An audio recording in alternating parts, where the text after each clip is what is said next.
It seems like we got a lot to get into that happened throughout this week of gaming, from more Ubisoft drama that continues to unfold every week at this point. But there's a defending Starfield and Silent Hill 2 remake being the victim of some made up drama. Ubisoft is considering a buyout with Tencent to take the company private. And this comes from a new report at Bloomberg saying the founders of Ubisoft, the Guillemot family, are considering a buyout from Tencent. The discussions come after what's been in the most tumultuous year in the company's history. Ubisoft has seen its shares fall to an 11-year low. Games like Star Wars Outlaws have struggled to sell, and its biggest franchise, Assassin's Creed, has seen its next game delayed into 2025. The Chinese tech company and Guillemot Brothers Ltd have been speaking with advertisers to help explore ways to stabilize Ubisoft and bolster its value.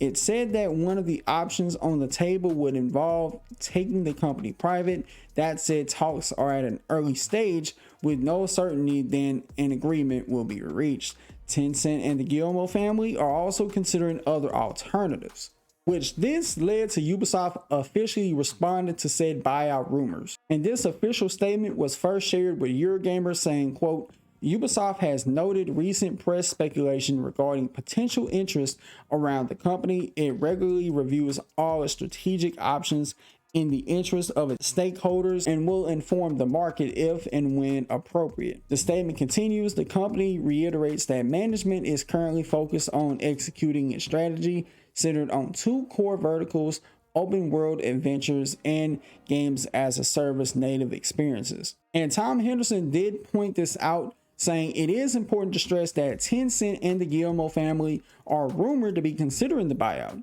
The buyout would undoubtedly mean mass layoffs, and with Yez likely still in charge, who is ultimately responsible for Ubisoft's current state, is still not brilliant news. The best cause of action would be an upper management shakeup over anything, in my opinion, but I don't think Yves will let the ship sail without him in the captain's seat. Now, I have seen a lot of people say that, oh, them being bought out by Tencent would be a good thing and a bad thing, and considering that Tencent owns a lot of stake in different companies in gaming, it really wouldn't be the worst idea in the world, I guess. But I am curious to see what the alternative solutions are. Are they including the possibility of the Guillemot brothers up and leaving, and you do have upper management shakeup of sorts, or do they decide to sell Ubisoft to another company like Sony or maybe Xbox, or just have them sell off all their IPs to either company? But we will see. Time will tell if this ends up coming out to be true and Tencent owns them and if anything will really change. But if Yves is still in charge, then it probably won't, and who knows where Ubisoft will go. But the drama with Ubisoft is continuing. Shout out to Oh No It's Alex, who shared this post from Steve Chassard, who is the monetization director at Ubisoft. He did state the following: I rarely post on social media, but today I am sad, ashamed, and sad. He said that twice. Even though it's always the vocal minority that express themselves on social media, I was hurt, and ashamed to be a part of this community. What is even more revolting is coming on LinkedIn and seeing the same comments from people within the industry on top of exposing yourself as clearly non-decent human being. You are affecting thousands of employees that are already impacted by all the hate despite doing their best to deliver incredible experiences. How can you wish a company to fail simply because they do not cater to you or that product does not please you is beyond me. We're all in the same boat. Please, please, please stop spreading hate. We should all uplift each other instead of bringing each other down. Now, honestly, this is going to fall on deaf ears because it comes from the director of monetization, somebody who's been in charge of a lot of microtransaction practices over the years that has gotten Ubisoft in a lot of hot water and other things as well. Now, see, the problem with this statement is it should have never been made. You got to make a statement like this, then you done already messed up and shit the bed. I think in the sense of what he's talking about, if you want people to root for Assassin's Creed Shadows, you got to make something that they're interested in that would rival Ghost of Tsushima and have people be like, oh my god, like this looks like something that I want to get lost and sink my teeth into.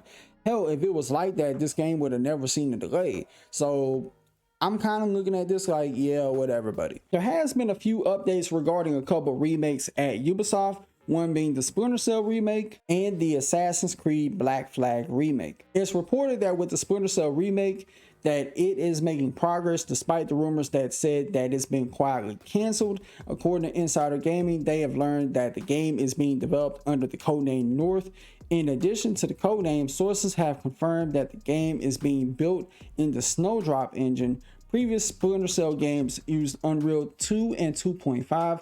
Snowdrop has been used to develop games like Tom Clancy's The Division 2, Avatar Frontiers of Pandora, and Star Wars Outlaws. Now, according to these new details for the Black Flag remake, there's been some details and documents on the game sent to Insider Gaming under the condition that it does not go public, suggests that the game is well into development and could be released much sooner than we all thought. There was some gameplay that was sent to Insider Gaming of the Black Flag remake in early development, under the said condition that it does not go public, showing Edward Kenway sailing a ship on the upgraded Anvil engine. Now, what this said upgrade looks like is yet to be seen, because the thing about the Anvil engine, I probably would trust that engine more than the Snowdrop engine if I had to pick. Are they the best engines in the world for Ubisoft to go with? No.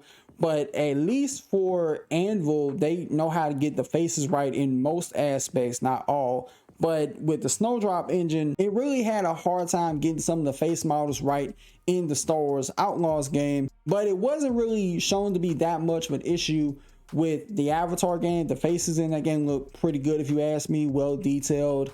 But the Snowdrop engine, it's always been known as something to kind of have more details to the world, like weather effects and stuff like that. Small attention to detail and things of that nature, not necessarily in terms of like open world building and crafting. But I hope that Ubisoft is around by the time these remakes come out, and that these remakes will actually kind of, fingers crossed, but at this point, I don't know. Next up, we have Bethesda director defends Starfield, says it's right next to Fallout and Elder Scrolls.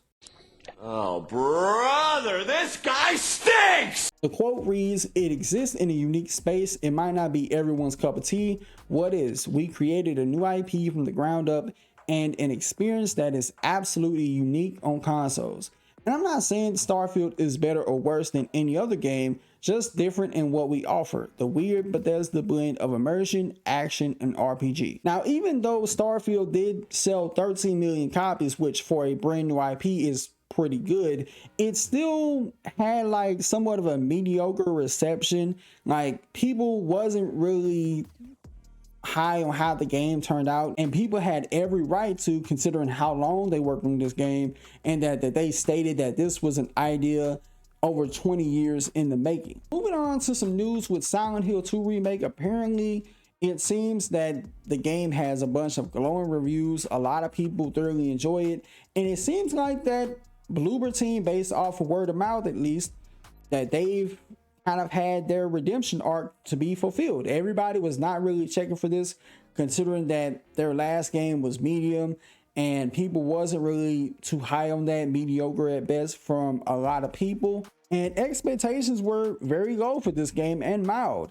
But for the most part, it seems like people thoroughly liked this game, and it took a lot of people by surprise. But nevertheless, some drama did stir up with this.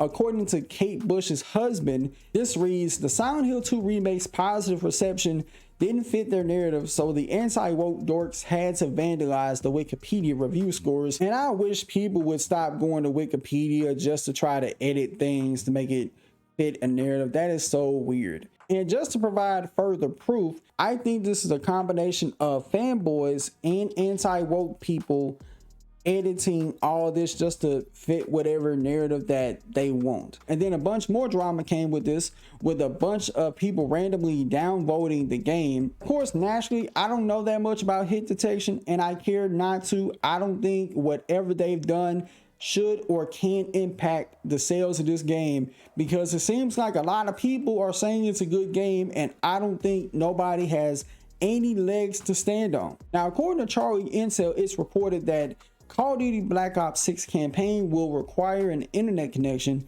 in order to play for all platforms. For console players, the campaign will require an internet connection, but will not require active membership to PlayStation Plus or Xbox Game Pass Core. As much as I'm looking forward to this campaign, I just don't understand what's the need to have some type of internet connection for the campaign, but then they say, oh, you don't need PS Plus to play the multiplayer, which something I feel like is a fucking yes about damn time. I don't need to have PS Plus to play the damn multiplayer. But Activision is like, oh, well, if you can't force them to use PS Plus, then they need that good old internet connection. I get it. Some people's internet nowadays than it was many years ago, but we still have a long way to go in the mighty internet structure of it all. And I just think it boggles my mind that this is a thing. But yeah, I think Activision definitely screwed console players, and this isn't something that I could really blame on Xbox or PlayStation respectfully. I think this is just out of their hands and on the feet of Activision. Now, according to Lunatic Ignis, the rumors of God of War Greek Saga Remastered, not actual title, is in the works at Santa Monica Studios and Nix's Software. The development is finished and they are just waiting for an announcement release. Releases sometime next year, 2025, with an announcement sometime December to March. I would speculate sometime around the Game Awards, which makes sense because after the Game Awards, I can't think of any other shows that they would do it on. But then again, PlayStation being the dominant market leader they are, they could just say, hey, tune in next week. We got something special to show. Or they'll just randomly upload it at whatever random time of day. Now, I think a lot of people don't have a problem with this type of remaster because they're trying to remaster some of the old games. I think that the free DLC that came with God of War Ragnarok, seeing how the younger Kratos looked, could have been like a deciding factor in this existing. Now, granted, this is just a rumor, so it's something to take with a mighty pinch of salt. But it kind of makes me wonder and be hopeful, at least, that this remaster will kind of resemble something like the Mafia Definitive Edition, where I think at the time 2K did not consider that a full-on remake, but more of a remaster. But it was kind of one of them games that would have that jarring conversation of, is this a remake or a remaster? Kind of blurring the lines in that aspect. But with that being said, y'all let me know what you think about all these topics in the comments below. Till next time, I'll catch y'all in the next video. Peace.